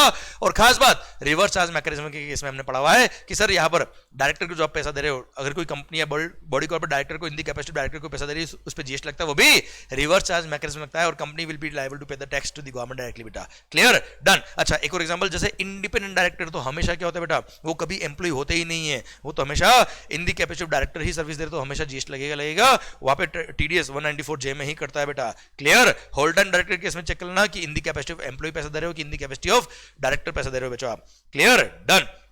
फिर पैरा नंबर 2 बोलता है क्या, सर अगर कोई भी सर्विसेज प्रोवाइड करे किसी कोर्ट या किसी tribunal which is established under any law for the timing in force, तो जो कोर्ट फी आपने पे करी उस पर कोई जीएसटी नहीं लगेगा। इसके लिए भी एक सर्कुलर था। कंज्यूमर कोर्ट जो होते हैं बेटा, जिसको हम टेक्निकली बोलते हैं क्या सर, कंज्यूमर डिस्प्यूट्स रिड्यूसल कमीशन, उन जो आपने अगर वहां पे कोई कंज्यूमर कोर्ट में कंप्लेन करी है, उसके लिए कोई पेनल्टी वगैरह जमा कराई है, कोई फीस जमा कराई है, कोई फीस आपने दी है या जो रेस्पोंडेंट था उसने दी है, तो उस पर कोई जीएसटी नहीं लगेगा, उसको भी कोर्ट फी ही माना जाएगा। देन सर देश के नेता लोग, हाँ है ना भाई, गवर्नमेंट ने बोल दिया क्या, सिंस वो एम्प्लॉय नहीं है गवर्नमेंट के बेटा, वो रिप्रेजेंटेटिव पब्लिक है और उनको एक ऑनरेरियम पे किया जाता है, क्योंकि वो अपना इतना मूल्यवान इतना कीमती वक्त देश की सेवा में देश की भलाई के लिए लगा रहे हैं, इसलिए सर उनको जो ऑनरेरियम मिलता है सर वो एम्प्लॉय की कैपेसिटी में नहीं है। पर सर यहाँ पे शेड्यूल 3 बोल दिया क्या, वो सप्लाई के स्कोप में नहीं आएगा। सर फर्स्ट बोल दिया क्या, member of parliament, member of sir legislative assembly, clear, मतलब MLA, MP, sir member of panchayat, पार्षद वगैरह होता है ना सर, इन सब के लिए जो रेमुनरेशन गवर्नमेंट को देती है उन पर जीएसटी नहीं लगता।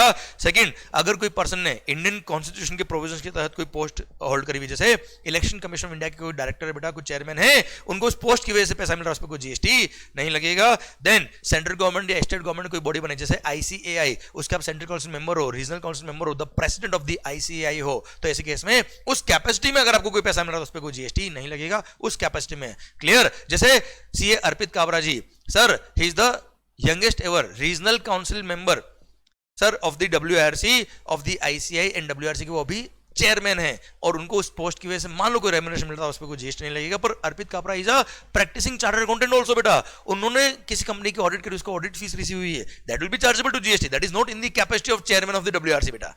क्लियर, तो इनको एज अ नेता कोई फीस मिल रहा है, एज अ नेता जो इनको ऑनर मिल रहा है उस पर जीएसटी नहीं है बेटा, बाकी अदर सर्विस पे जीएसटी लगेगा sir. Sir then supply services of अंतिम सेवा बेटा, किसी को आपने भेजा है, भेजने की सर्विस पे कोई जीएसटी नहीं है। Services of funeral, burial, crematorium, mortuary services including transportation of the deceased. Then sale of land and subject para number 5 clause number B of schedule 2, sale of building, मतलब आपने कोई लैंड बेचा है, कोई बिल्डिंग बेचा है, सप्लाई के scope में नहीं आएगा। पर अंडर कंस्ट्रक्शन हो जाता है बेटा, 100 फ्लैट में से 70 फ्लैट बुक हो गए बेटा, तो 70 सप्लाई के स्कोप में आएंगे, बाकी 30 सप्लाई के स्कोप में नहीं आएंगे। Last sir since goods includes external claim, इसलिए शेड्यूल 3 में डाल दिया क्या, नहीं एक्सटर्नल क्लेम पे कोई जीएसटी नहीं लगेगा एक्सेप्ट बैटिंग, गैम्बलिंग और लॉटरी। बैटिंग, गैम्बलिंग, लॉटरी के केस में जीएसटी लगता है, बाकी कभी भी जीएसटी नहीं लगेगा किसी भी एक्सटर्नल क्लेम में। एग्जांपल सर याद करो, असेट रिकंस्ट्रक्शन कंपनीज क्या करती बेटा, लोन अकाउंट वगैरह परचेज कर लेती है, किससे, बैंक से। सर तो जो एनपीए अकाउंट परचेज किए हैं असेट रिकंस्ट्रक्शन कंपनी ने किसी बैंक से, तो उसने लोन अकाउंट परचेज किए, एनपीए अकाउंट परचेज किए, those are external claims which are purchase by asset reconstruction companies, उस पे कोई जीएसटी नहीं लगता। ये एग्जांपल था एक एक्सटर्नल क्लेम का। क्लियर, बाकी लॉटरी, गैम्बलिंग और बैटिंग, जैसे हॉर्स रेसिंग में आपने बैटिंग लगाई, जुआ खेला, सट्टे खेलते हो बेटा आप, लॉटरी टिकट लेते हो, तो जो उसका फेस वैल्यू होता है उस पर टैक्स लगता है बच्चों। क्लियर, सर ध्यान देना बेटा, जैसे आपने 1 लाख रुपए की शर्ट लगा, 1 लाख रुपए का बैटिंग किया, तो 1 lakh is the value of supply, उस पर जीएसटी लगता है बेटा 28%, वो भी बेटा। चलो खूब क्लियर, डन। ये था आपका शेड्यूल नंबर 3। आइए सर सर्कुलर्स के बारे में बात करते हैं। अच्छा हाँ सर, डायरेक्टर वाला सर्कुलर हम ऑलरेडी बात कर चुके थे। नेक्स्ट, अगर किसी एम्प्लॉयर ने अपने एम्प्लॉय को परक्विजिट्स दिए तो परक्विजिट भी क्या है बेटा, क्यों दिए? क्योंकि उस एम्प्लॉय ने काम किया, तो इन दी कोर्स ऑफ एम्प्लॉयमेंट को सैलरी के साथ में परक्विजिट दिया, वो भी सैलरी का ही पार्ट बनता है बेटा एक तरह से, और परक्विजिट भी लायबल टू जीएसटी नहीं होंगे। क्लियर। नेक्स्ट, अगर आपने किसी लैंड को बेचा है after levelling, after laying down the drainage lines etcetera बेटा, तो सर जैसे फॉर एग्जांपल कोई लैंड मैंने परचेज करी है और लैंड बिल्कुल ही अनमैनेज थी बेटा, बिल्कुल उस पर सर जंगली घास वगैरह उगी हुई थी, एकदम लैंड अप डाउन वगैरह हो रखी थी। मैंने क्या किया, उस पर जेसीबी चलवाई, बहुत मशीन वगैरह चलवाई, एकदम सर लेवलिंग कर डाला उस पूरी लैंड का, ड्रेनेज लाइन डलवा दी बेटा, एकदम प्रॉपर डेवलप करके मैंने लैंड बेची। तो डेवलप करने के बाद जब लैंड बेची तो बेचा क्या है, लैंड ही तो बेची भाई, तो still it is sale of land only, उस पर कोई जीएसटी नहीं लगेगा। हाँ, मेरे को जिसने सर्विस दी होगी वो जेसीबी चलाने के लिए, लेवलिंग करने के लिए, ड्रेनेज लाइन बिछाने के लिए, वो सप्लाई ऑफ सर्विस अलग चीज है। मैंने जो लैंड बेचा that is sale of land only, और उस पर कोई जीएसटी नहीं लगता बच्चा। देन कंज्यूमर कोड की बात मैं आपसे ऑलरेडी कर चुका हूं बेटा। आइए सेक्शन नंबर 7 सबसेक्शन 2 की तरफ बढ़ते हैं हम। सेक्शन नंबर 7 सबसेक्शन 2 बोलता है क्या सर, क्लोज नंबर बी, कि गवर्नमेंट के पास पावर की वो नोटिफाई कर सकता है कुछ एक्टिविटीज को, और बोल सकता है कि these are neither supply of goods not supply of services, और वो एक्टिविटीज जो आर्टिकल नंबर 243W या 243G में नोटिफाइड है बेटा। Clear sir. उसका फर्स्ट एक्टिविटी था, वापस बोलता है बच्चा मैं, सर फर्स्ट ऐसा कोई काम जो सेंट्रल को, जो आर्टिकल नंबर 243W या 243G में कवर है, मतलब म्युनिसिपैलिटी के या पंचायत के काम है, वो काम central government, state government, union territory या लोकल अथॉरिटी ने परफॉर्म किया है, तो ऐसे केस में वो सप्लाई के स्कोप में नहीं आएगा, जीएसटी नहीं लगेगा। Clear, done. सर सेकंड है क्या, अगर स्टेट गवर्नमेंट ने किसी को लिकर सेल करने का लाइसेंस दिया है, क्या सेल करने का लाइसेंस दिया बेटा, लिकर सर्व करने का लाइसेंस दिया है, तो लिकर सर्व करने का जो लाइसेंस दिया है उसके लिए एप्लीकेशन फी या लाइसेंस फी जो ली होगी स्टेट गवर्नमेंट ने, that is neither supply of goods not supply of service, उस पर कोई जीएसटी नहीं लगेगा। और एक सर्कुलर इशू करके बोला क्या, this is only for sale of liquor not for any other sale. Clear. तो लिकर सेल पे जो आपका रेम्यूनरेशन, जो licence fee application fee receive हुई स्टेट गवर्नमेंट को, उस पर जीएसटी नहीं, बाकी सारी लाइसेंस फी एप्लीकेशन फी के लिए सर्कुलर, ये नोटिफिकेशन नहीं है बच्चों। आइए सरकार अब एक और सर्कुलर की बारे में बात कर लेते हैं। ये सेक्शन नंबर 7 सबसेक्शन 2 भी खत्म हो गया। अच्छा, सेक्शन नंबर 7 सबसेक्शन 3 भी है, पर सेक्शन नंबर 7 सबसेक्शन 3 अभी काम का नहीं है, क्योंकि वहां पे पावर दे रखा गवर्नमेंट को कि गवर्नमेंट चाहे तो कुछ ट्रांजेक्शन को डिफाइन करके बोल सकती है, नोटिफाई करके बोल सकती है ये सप्लाई ऑफ गुड्स कहलाएगा और ये ट्रांजेक्शन सप्लाई ऑफ सर्विस कहलाएगा। एट प्रेजेंट कोई भी नोटिफिकेशन वहां पे सेक्शन नंबर 7 सबसेक्शन 3 के थ्रू इशू नहीं हो रखा। आइए सर, सिक्योरिटीज लैंडिंग स्कीम के थ्रू क्या होता है बेटा, सर मान लो मेरे पास रिलायंस इंडस्ट्रियल लिमिटेड के 1000 शेयर है, वो मैंने किसी को लैंड कर दी, बेचे नहीं बेटा। Sale of securities are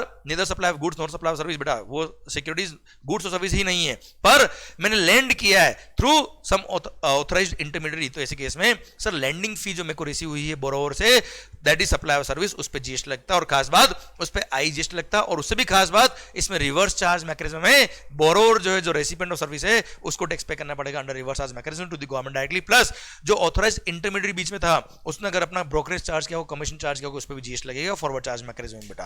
clear, done. आइए सर, अगर गवर्नमेंट ने, एक और सर्कुलर, अगर गवर्नमेंट ने अपने sir used vehicle, seized and confiscated goods, old and used goods, waste और स्क्रैप अगर गवर्नमेंट ने बेचा तो वो भी सप्लाई के स्कोप में आता है, वो सप्लाई ऑफ गुड्स है, जीएसटी लगेगा। और हाँ, वैसे गुड्स का रिवर्स चार्ज मैकेनिज्म आपके कोर्स में नहीं आता, पर ये सर्कुलर इसलिए बता रहा हूं मैं आपको, अगर रेसिपिएंट, यहां पे जो गुड्स गवर्नमेंट ने बेचे वो रेसिपिएंट अगर रजिस्टर्ड पर्सन है अंडर जीएसटी, तो यहां पर रिवर्स चार्ज मैकेनिज्म लगेगा और रेसिपिएंट लायबल को टैक्स पे करने के लिए। पर अगर रेसिपिएंट रजिस्टर्ड नहीं है, रेसिपिएंट कौन है, अनरजिस्टर्ड, तो ऐसे केस में फॉरवर्ड चार्ज मैकेनिज्म में गवर्नमेंट खुद टैक्स पे करेगा टू द गवर्नमेंट डायरेक्टली बेटा। हाँ है ना भाई, डन। क्लियर माहौल। आइए सरकार नेक्स्ट पॉइंट की तरफ बढ़ते हैं हम। सर ये चार्ट दे रखा आपको, यहाँ बताया हुआ क्या कोई भी ट्रांजेक्शन सप्लाई है कि नहीं, कैसे डिफाइन होगा बेटा, आपको सबसे पहले देखना है क्या वो फॉर अ कंसिडरेशन है, इन the course of furtherance of business है, अगर यस तो सप्लाई है, अगर वो transaction in the course of furtherance of business नहीं है, पर अगर वो इंपोर्ट ऑफ सर्विस है फॉर अ कंसिडरेशन, तो यस वो सप्लाई होगा। क्लियर। नेक्स्ट, अगर वो विदाउट कंसिडरेशन तो चले जाना कहा, शेड्यूल नंबर 1 में, शेड्यूल नंबर 1 में अगर चार पैराग्राफ दे रखे वहां अगर कवर हुआ तो सप्लाई होगा, although it is without consideration, पर अगर वहां पे भी कवर नहीं है तो सप्लाई के स्कोप में आएगा ही नहीं। अब अगर कोई ट्रांजेक्शन सप्लाई के स्कोप में आ रहा है तो जरूर देख लेना क्या वो शेड्यूल 3 में या वो गवर्नमेंट ने जो नोटिफाई करी 2 ट्रांजेक्शन उसमें कवर तो नहीं है, एज पर सेक्शन 7 सबसेक्शन 2, अगर वहां नोटिफाइड है तो सप्लाई के स्कोप में नहीं आएगा, अदरवाइज सारे ट्रांजेक्शन सप्लाई के स्कोप में आएंगे। एंड फर्दर बाद में मेगा एग्जामिनेशन लिस्ट जरूर देख लेना कि कहीं वहां पे एग्जाम तो नहीं किया हुआ किसी गुड्स या किसी सर्विस को बच्चों। Clear, done. उससे डिफाइन हो जाएगा कि सप्लाई है कि नहीं है। पर हाँ, एग्जामिनेशन पर्पस के लिए एक चीज ध्यान रखना, कभी भी कोई ट्रांजेक्शन आपके सामने आता है कि सप्लाई है कि नहीं, तो आपको सबसे पहले देखना है क्या वो section number 7 sub section 1 clause number A में आता है क्या, for a consideration in the course of furtherance of business आता है क्या। अगर यस, बात खत्म। अगर नहीं, फिर देखना clause number double A B C without consideration, तो देखना शेड्यूल नंबर 1 में कवर है कि नहीं। अगर वहां है तो सप्लाई, अदरवाइज सप्लाई नहीं। भारत माता की जय। आइए सेक्शन नंबर 8 की तरफ बढ़ते हैं। सेक्शन नंबर 8 बोलता है कंपोजिट सप्लाई और मिक्स सप्लाई। अगर more than one supplies of goods और सर्विस और बोथ आपने सप्लाई किया है, क्लियर, अब उसके लिए सर वो सप्लाई या तो कंपोजिट होगा या मिक्स सप्लाई होगा। अब सर कंपोजिट सप्लाई बोलते हैं किसको, अगर more than one supplies are made together in conjunction with each other in the ordinary course of business. अगर ऑर्डिनरी कोर्स ऑफ बिजनेस में साथ में सप्लाई होते हैं तो उस बंडल सप्लाई को बोलते हैं क्या, कंपोजिट सप्लाई। क्लियर, और कंपोजिट सप्लाई अगर है तो उस बंडल में देख लीजिए मोस्ट एसेंशियल सप्लाई कौन सा है, मतलब प्रिंसिपल सप्लाई कौन सा है, entire combo will be classified under the heading of that most essential supply, मतलब प्रिंसिपल सप्लाई में ही क्लासिफाई करेंगे। उस पर जो रेट ऑफ टैक्स वही लगेगा पूरे कॉम्बो में बेटा। एग्जांपल सर, जैसे फ्लाइट टिकट आपने बुक कराया, साथ में कुछ फूड भी सप्लाई किया अंदर फ्लाइट वालों ने, तो सर फ्लाइट टिकट जो आपने बुक कराया है अलोंग विद द फूड, तो सर ऐसे केस में ये कंपोजिट सप्लाई है। ऑर्डिनरी कोर्स ऑफ बिजनेस में साथ में सप्लाई होता है, तो ऐसे केस में क्या वो फ्लाइट में खाना खाना गए क्या, नहीं, that is a sir transport of passenger by air service में क्लासिफाई करेंगे। प्रिंसिपल सप्लाई कौन सी है, ट्रांसपोर्ट पैसेंजर बाय एयर। जैसे आपने होटल में रूम बुक कराया, सर रूम के साथ में आपने ब्रेकफास्ट और डिनर भी था बेटा, आपका प्लान जो था वो ऐसा था, आपने रूम बुक कराया 5,000 रुपए का, उसमें ब्रेकफास्ट एंड डिनर इंक्लूडेड है, तो ऐसे केस में रेस्टोरेंट और होटल दोनों सर्विस है, पर it's ordinary course of business साथ में सप्लाई होता है, it's a composite supply. Principal element क्या है, होटल अकोमोडेशन, और पूरा जो आपसे 5,000 रुपए लिए वो होटल अकोमोडेशन के प्रोविजन लगेंगे, जो भी रेट ऑफ टैक्स उस पर होगा लग जाएगा बच्चों। क्लियर, हाईएस्ट लोएस्ट से कोई मतलब नहीं है। पर if more than one supplies are made together, जो ऑर्डिनरी कोर्स ऑफ बिजनेस में साथ में सप्लाई नहीं होते, साथ में सप्लाई किया और कॉम्बो फीस चार्ज किया है, सिंगल प्राइस चार्ज किया है, मोर देन वन गुड्स और सर्विस सप्लाई किए, सिंगल प्राइस चार्ज किया और वो ऑर्डिनरी कोर्स ऑफ बिजनेस में साथ में सप्लाई नहीं होते, तो ऐसे केस में उसको बोलते हैं क्या, मिक्स सप्लाई। और ऐसे केस में जो फीस सिंगल प्राइस चार्ज किया है, देख लेना उन सारी गुड्स या सर्विसेज में जो हाईएस्ट रेट दे देगा, entire combo will be classified under the heading of that goods or service which gives the highest rate, highest liability इसमें आएगी बेटा। हाँ है ना भाई। एग्जांपल सर, किसी स्वीट शॉप पे आप गए और वहां से आपने सर एक कॉम्बो पैक परचेज किया जिसमें मिठाई भी थी, नमकीन भी थी, चॉकलेट्स भी थी, सर 2-3 आइटम और भी थे सर, और कॉम्बो पैक परचेज किया 2000 में, तो ऐसे केस में उन सारे कॉम्बो पे ये मिक्स सप्लाई है और इस कॉम्बो पे सर जो हाईएस्ट रेट देगा उसमें क्लासिफाई कर देंगे, बात खत्म बच्चों। Clear sir. या फिर आप किसी इलेक्ट्रॉनिक शोरूम पे गए और वहां से आपने एक रेफ्रिजरेटर परचेज किया, एक एसी परचेज किया, एक सर माइक्रोवेव ओवन परचेज किया और 4-5 गुड्स और परचेज किए, और उसने सर सबके लिए बोला क्या, इन सब का मिला के 2 लाख रुपए लगेगा, सर सिंगल प्राइस चार्ज किया बेटा उसने, again it's a mix supply और हाईएस्ट रेट जो जिस पे होगी उसमें क्लासिफाई कर देंगे। पर मान लो सर, इस पे एक शानदार क्वेश्चन बन सकता है, मान लो आप इसी इलेक्ट्रॉनिक शोरूम पे गए और उसने जो बिल इश्यू किया है उस बिल में सारे गुड्स की प्राइस अलग अलग लिखी है बेटा, तो सिंगल प्राइस चार्ज नहीं हुआ है। अब उसने बिल में सारी गुड्स की प्राइसेस अलग अलग चार्ज करी है, पर सबका प्राइस मिला के होता 2,20,000 रुपए, और आपने उस सप्लायर को बोला भाई ये पकड़ 2 लाख रुपए, बात खत्म, अब तेरी इच्छा हो समझ ले तू, तो आपने उसको सिंगल प्राइस दिया है, उसने बिल में सिंगल प्राइस चार्ज नहीं किया, उसने बिल में सबकी रेस्पेक्टिव वैल्यू अलग अलग लिखी है, तो वो मिक्स सप्लाई नहीं है। ऐसे केस में रेस्पेक्टिव वैल्यू, रेस्पेक्टिव जो रेट ऑफ टैक्स होगा वो लगेगा, बात खत्म बेटा, वो मिक्स सप्लाई नहीं है। और कंपोजिट की बात तो यहाँ पे आती भी नहीं बेटा, है ना भाई, डन। ये कंपोजिट और मिक्स सप्लाई का कॉन्सेप्ट मैंने समझा दिया विद एग्जांपल। आइए कुछ सर्कुलर भी पढ़ लेते हैं इसके regarding.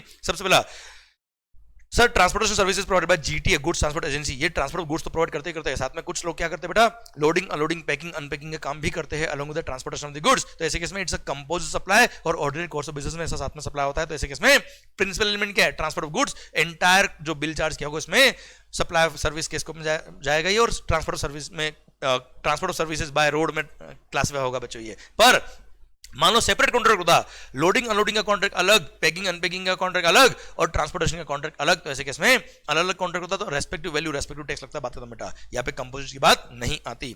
Then sir, retreading of tyres. अब रीट्रेडिंग ऑफ टायर्स क्या होता है बेटा, पुराने टायर्स में खरीदता हूं, मेरी फैक्ट्री है, सर क्या करता हूं बेटा मैं, सर उन पुराने टायर्स को रिफर्बिश करता हूं, उस पर रबर कोटिंग करता हूं और नया टायर बना के फिर उसको बेचता हूं बेटा। तो सर मान लो सर आप कौन हो, आप पुराने टायर खरीदने वाले लोग हो और नए टायर बनवा के बेचते हो, मेरी फैक्ट्री है, आपने मेरे को पुराने टायर दिए और मेरे को बोला क्या, मंगल नया टायर बना के मेरे को दे, इसलिए प्रोसेसिंग चार्ज बोला, मैंने कहा 10,000 रुपए लगेंगे पर टायर, बोला डन। अब ऐसे केस में जो मैंने 10,000 लिया उसमें रबर भी मेरा, मटेरियल भी मेरा, और सर जो लेबर लग रही है इसको बनाने के लिए जो सर्विसेज लग रही है वो भी मेरी, तो ऐसे केस में it's a composite supply. Principal element is supply of service, तो सप्लाई ऑफ सर्विस में क्लासिफाई करेंगे रीट्रेडिंग ऑफ टायर्स वाले सर्विस को। अच्छा, आपने रीट्रेड टायर बेचे हैं तो सेल ऑफ गुड्स होगा बेटा, भाई मेरे से रीट्रेनिंग करा दिया, अब आपने टायर को बेचा, तो वो तो सेल ऑफ गुड्स है ना बेटा। देन एक्टिविटी ऑफ बस बॉडी बिल्डिंग। सर क्या होता है सर, आपने देखा होगा कई बार ट्रक वगैरह जो होती है उस पर बॉडी नहीं लगी होती है, आपने क्या किया बेटा, सर मेरे पास लेके आया, मेरा एक क्या है सर, मैं एक मैकेनिक हूँ सर, मेरा गैरेज है जहाँ पे मैं क्या करता हूँ, उस ट्रक की या जो व्हीकल है उसका बॉडी पूरा बॉडी बनाता हूँ बेटा मैं, इसमें मटेरियल भी मेरा होता है और सर लेबर सर्विसेज भी मेरी। तो ऐसे केस में सर नोटिफिकेशन है कि गवर्नमेंट ने टैरिफ के अंदर नोटिफिकेशन है और वहां क्लैरिफाई किया कि सप्लाई ऑफ सर्विस है, क्लियर, ये कंपोजिट सप्लाई पर सप्लाई ऑफ सर्विस में क्लासिफाई होगा। देन प्रिंटिंग कॉन्ट्रैक्ट, बड़ा ही अच्छा पॉइंट है सर, आप जैसे फोटोकॉपी की दुकान पे गए या मैंने अपनी बुक का प्रिंटिंग कराया, तो ऐसे केस में पेपर भी प्रिंटर का, इंक भी उसका सर, और प्रिंटिंग की सर्विस भी उसकी बच्चों, पर मैंने अपना कंटेंट उसको दिया है। अब ऐसे केस में इट्स अ कंपोजिट सप्लाई। अब प्रिंसिपल एलिमेंट कौन सा है, डिपेंड्स, अगर books, pamphlet, brochure, manual, annual report या इस तरह की कोई बुक्स वगैरह आपने प्रिंट कराई है तो ये सप्लाई ऑफ सर्विस के स्कोप में जाएगा, supply of service is more essential. पर अगर आपने printed envelope, letter cards, printed boxes, tissues, napkins, wallpaper etcetera which are printed along with the logo या नाम या डिजाइन, इस तरह से प्रिंट करा के आपने खरीदा है, तो ऐसे केस में सप्लाई ऑफ गुड्स के स्कोप में जाएगा, supply of goods is more essential इसके केस में। देन सर अगर आपने बुक्स बेची है तो सेल ऑफ बुक्स के स्कोप में जाएगा। अच्छा इसमें क्या था बेटा, मान लो कोई बुक है जिसका कॉपीराइट हो रखा है, मैं पब्लिशर हूं बेटा, मैंने क्या किया, आपसे कॉपीराइट ले लिया, भले टेम्परेरी लिया या परमानेंट लिया, कॉपीराइट ले लिया, भले फॉरेन ऑथर था, इंडियन ऑथर था, मैंने कॉपीराइट लेके फिर बुक का प्रिंटिंग करके बुक बेची है, तो sale of books, that's it. Then sir servicing of cars और बाइक वगैरह, जिसमें आप देखे होंगे स्पेयर पार्ट्स भी लगते हैं, लेबर भी लगती है बेटा, हाँ है ना बेटा। तो अगर सिंगल बिल चार्ज हुआ लेबर और मटेरियल का दोनों का, तो ऐसे केस में depends on case to case, fact of the case पे डिपेंड करेगा कि एसेंशियल एलिमेंट क्या है, it's a composite supply no doubt, पर प्रिंसिपल एलिमेंट क्या depends on case to case. पर अगर बिल में लेबर चार्जेस अलग है, देखना आप एक्टिवा सर्विस कराई होगी, कार सर्विस कराई होगी, तो उसमें लेबर चार्ज अलग, मटेरियल चार्ज अलग लिख रखा है उसने एक एक मटेरियल का, तो ऐसे केस में मटेरियल पे रेस्पेक्टिव रेट लगेगी, लेबर पे रेस्पेक्टिव खुद की रेट लगेगी, इसमें कंपोजिट मिक्स की बात आएगी नहीं sir. Then sir clarification regarding betting gambling, ये आपके बड़ा काम का होगा बेटा। सर बैटिंग गैम्बलिंग आप करते हो, तो मैंने आपसे बात ऑलरेडी कर ली कि सर बैटिंग गैम्बलिंग और लॉटरी सप्लाई के स्कोप में आता है और उस पर जीएसटी लगता है। और सर जो बैट वैल्यू, जैसे 1 लाख रुपए का आपने शर्त खेला है, 1 लाख रुपए की मान लो आपने सर जुआ खेला है, तो 1 lakh is the bat value is the value of supply, और उस पर 28% is the rate of GST लगता है। जैसे आप किसी कैसीनो में एंट्री कर रहे हो तो एंट्री टिकट, एंट्री चार्ज उसने लिया है, तो वो भी सप्लाई ऑफ सर्विस के स्कोप में आता है, उस पर भी जीएसटी लगता है। इसी के साथ भारत माता की जय, और इसी के साथ ये चैप्टर नंबर 2 के सारे प्रोविजन खत्म होते हैं। अब कर हर मैदान फतेह, माहौल जबरदस्त शानदार होने वाली पढ़ाई आपकी पर तभी होगी जब आपने अपना पूरा दम लगाया है, पूरा माहौल लगाया है। Sir we are with you, हम हमेशा आपके साथ हैं, बस आप पढ़ते रहो, मस्त होकर पढ़ो, पूरा कॉन्फिडेंस साथ पढ़ो। एंड सर कमेंट बॉक्स में केवल माहौल लिख डालो। एंड सर ये लेक्चर्स बहुत यूजफुल है सर, इसको इंडिया के हर वो स्टूडेंट जो सीए या सीएस या सीएमए के इंटरमीडिएट के एग्जाम दे रहा है उसकी पॉकेट तक पहुंचा दो, क्योंकि these are going to be very much useful before the exams and during the exams also. So माहौल बनाइए, मस्त होके पढ़िए। एंड सर आपकी सफलता हमारी सफलता, मस्त होके पढ़ो, खुश होके पढ़ो। My all prayers are for you guys, all the best, love you lot, take care, bye bye, माहौल।